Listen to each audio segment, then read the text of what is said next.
दोस्तों, हिंदू धर्म में पूजा पाठ का विशेष महत्व होता है। सनातन धर्म में त्रिकाल संध्या करने का नियम है, अर्थात सुबह की पूजा, दोपहर की पूजा और शाम की पूजा। जब दिन ढलता है तो ये समय पूजा के लिए बहुत उपयोगी माना जाता है। इसी तरह की महत्वपूर्ण और ज्ञानवर्धक जानकारी प्राप्त करने के लिए हमारे चैनल समृद्धि को सब्सक्राइब करें और बेल आइकन को प्रेस करें ताकि नई वीडियोस की अपडेट आपको सबसे पहले मिल सके। माना जाता है कि शाम के समय सभी पशु पक्षी अपने घरों में लौट आते हैं। पुराणों के अनुसार भगवान शिव और माता पार्वती भी शाम के समय धरती पर विचरण करते हैं। इसीलिए भी हमें शाम की पूजा करनी चाहिए ताकि भगवान शिव और माता पार्वती का आशीर्वाद प्राप्त हो सके। शाम के समय पूजा से जुड़े खास नियम है जिसका पालन करना बहुत जरूरी है। हमारे हिंदू संस्कृति में प्रत्येक घर में प्रतिदिन पूजा पाठ करने की परंपरा है और इसके लिए सभी अपने घरों में अपने आराध्य का छोटा सा ही क्यों ना हो, लेकिन एक मंदिर अवश्य ही बनाते हैं। नियमित पूजा पाठ करने से न केवल मानसिक शांति मिलती है बल्कि पूरे घर में सकारात्मक ऊर्जा भी व्याप्त हो जाती है। परंतु ये बात भी सच है कि पूजा पाठ करने के कुछ नियम भी होते हैं जिन्हें यदि हम नजरअंदाज कर देते हैं तो हमें हमारी पूजा का पूरी तरह से फल प्राप्त नहीं होता। पूजा करने के नियम प्राचीन काल से ही चले आ रहे हैं, जो कि एक ठोस धरातल पर आध्यात्मिक और वैज्ञानिक दोनों ही दृष्टिकोण से ध्यान में रखकर बनाए गए हैं। इसीलिए हमें इन नियमों को बिल्कुल भी अनदेखा नहीं करना चाहिए। ऐसा ही एक महत्वपूर्ण नियम है घंटानाद, यानी कि पूजा करते समय हम जब घंटी बजाते हैं उसे बजाने के लिए शास्त्रों में कुछ नियम निर्धारित किए गए हैं। शास्त्रों में देवताओं के सामने घंटी बजाने का बहुत अधिक महत्व बताया गया है, जिसे हम इस कृष्ण श्लोक के द्वारा समझ सकते हैं। अगमार्थम तु देवानम गमनार्थम तु राक्षसम घंटारवम करो मयादो देवता अवाहन लक्षणम। दोस्तों, इसका अर्थ है कि घंटी बजाने से देवताओं का आगमन और राक्षसों का गुमान होता है और जो घंटियां राक्षसों से हमारी रक्षा करती हैं उसे हमारा नमन है। तो चलिए दोस्तों, जान लेते हैं कि पूजा करते समय जब हम घंटी बजाते हैं तो उसके पीछे क्या कारण है, घंटी को बजाने के लिए क्या नियम है और पूजा के वक्त घंटी बजाते समय होने वाली गलतियां कौन सी हैं जो हमें भूल कर भी नहीं करनी चाहिए। दोस्तों, क्या आपने कभी अपने घर के मंदिर में रखी हुई घंटी को ध्यान से देखा है?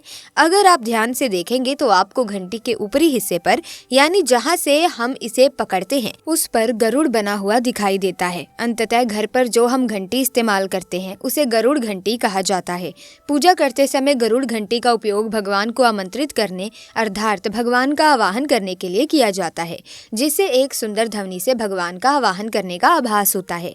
जब हम विधि विधान से पूजा करते हैं तो उसमें घंटी का उपयोग आवश्यक रूप से करते हैं। पूजा संपन्न होने पर आरती करते समय विशेष रूप से घंटा नाद होना चाहिए, नहीं तो हमारी पूजा आधी अधूरी मानी जाती है। परंतु हम में से अधिकांश लोग इसे मात्र एक सामान्य प्रक्रिया मानते हैं और पूजा करते समय घंटी बजाना भूल जाते हैं। तो आइए जानते हैं उन नियमों के बारे में। मतलब आज की वीडियो पूरी तरह से आपके प्रश्नों पर आधारित है, जिनका उत्तर मैं आपको शास्त्रों के अनुसार देने का पूरा प्रयास करूंगी। तो वीडियो को पूरा जरूर देखें। अगर आपको आज की ये वीडियो अच्छी लगे तो इस वीडियो को लाइक जरूर कर देना, और अगर आप भी माता लक्ष्मी की कृपा पाना चाहते हैं तो कमेंट सेक्शन में जय मां लक्ष्मी जरूर लिख देना। दोस्तों, हमारे प्राचीन शास्त्र की मान्यता है कि सृष्टि के निर्माण के समय सबसे पहले जो बड़ी सी ध्वनि निकली थी वो घंटी की आवाज के समान सुनाई दी थी। घंटी की ध्वनि में ओंकार नाद का भी आभास होता है, इसीलिए घंटी को ईश्वर की आवाज मानते हुए पूजा में स्थान मिला है।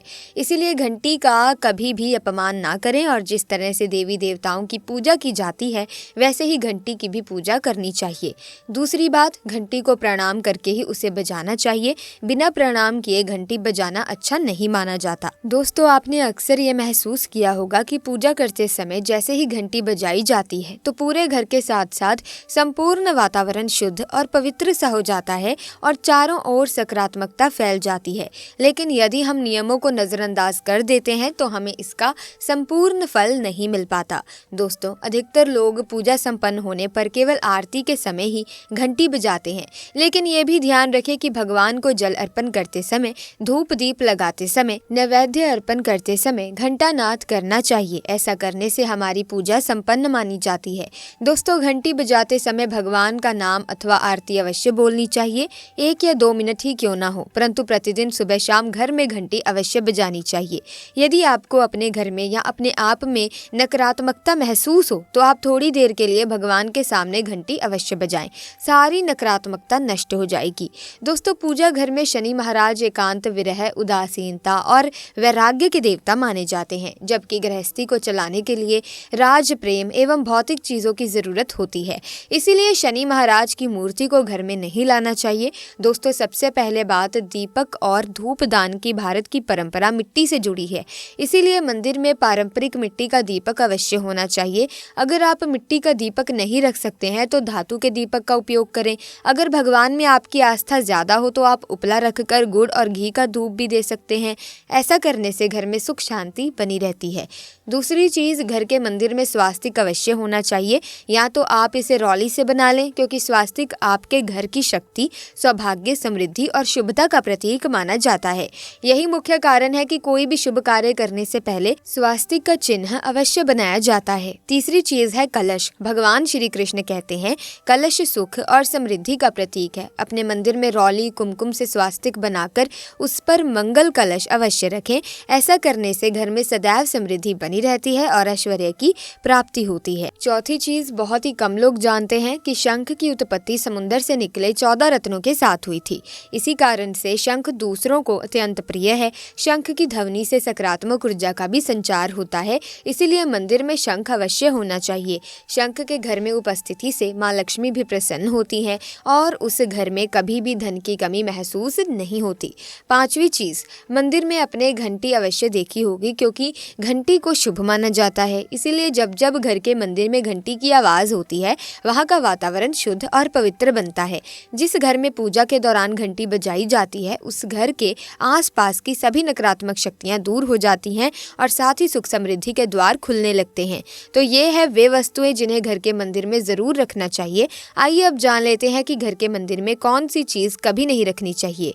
सबसे पहली चीज है गणेश जी की मूर्ति। घर में कभी भी गणेश जी की मूर्ति 3 अथवा 5 ऐसी विषम संख्या में ना रखें। अपने मंदिर में गणेश जी की केवल 2 मूर्तियां रखें। इसे शुभ माना जाता है। अगर आप अपने मंगल की कामना करते हैं तो गणेश जी की मूर्ति मुख्य द्वार पर अंदर की तरफ मुख करके लगा लें। कई लोग ये गलती करते हैं कि मुख्य द्वार पर गणेश जी की मूर्ति बाहर की ओर मुख करके लगा देते हैं, जिससे उन्हें काफी नुकसान का सामना करना पड़ता है। अगर आप चाहें तो मुख्य द्वार के दोनों ओर लगा दें या फिर मुख्य द्वार के अंदर की ओर लगाइए, लेकिन बाहर की ओर कभी भी मत लगाइए। दोस्तों, दूसरी चीज़, टूटे हुए चावल। अपने मंदिर में कभी भी टूटे हुए चावल ना रखें।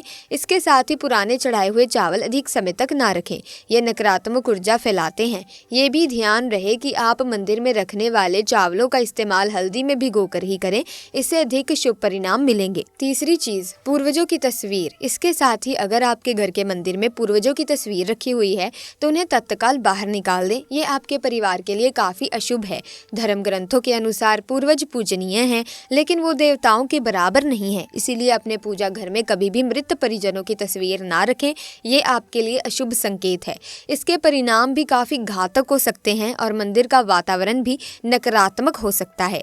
इसके अलावा अगर आप किसी साधु संत को मानते हैं तो उनकी तस्वीर भी घर की किसी दीवार पर लगाएं। उसे पूजा घर में भूल से भी ना रखें।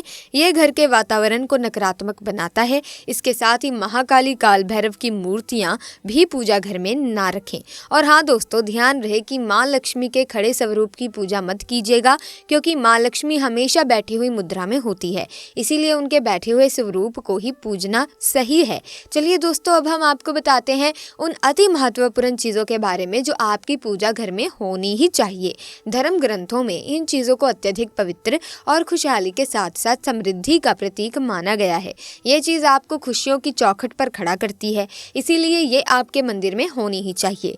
गंगा जल। गंगा जल की पवित्रता के बारे में तो आप लोग जानते ही होंगे। माँ गंगा जो हर किसी के पापों को धुल देती है, लोगों को शांति देती है। अगर आप भी अपने जीवन में सुख और शांति कायम रखना चाहते हैं तो घर के मंदिर में गंगा जल होना ही चाहिए।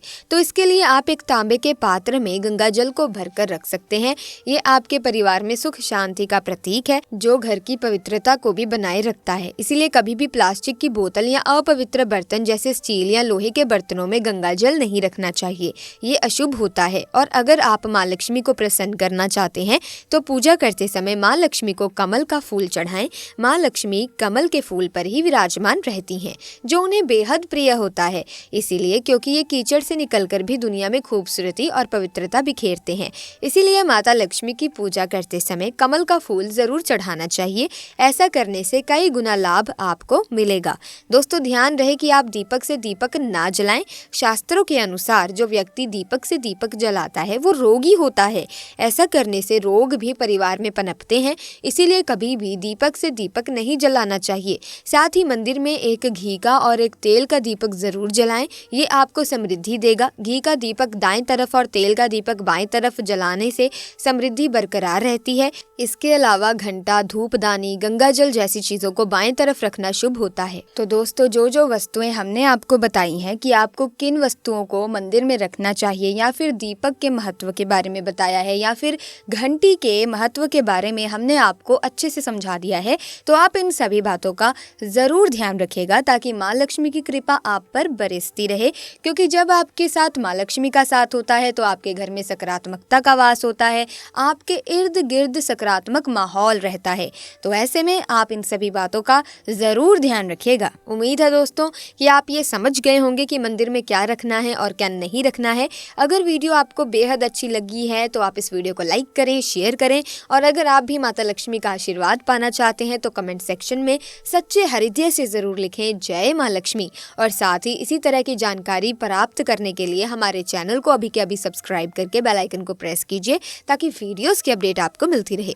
जल्दी मुलाकात होगी आपसे, तब तक के लिए आपका बहुत बहुत धन्यवाद।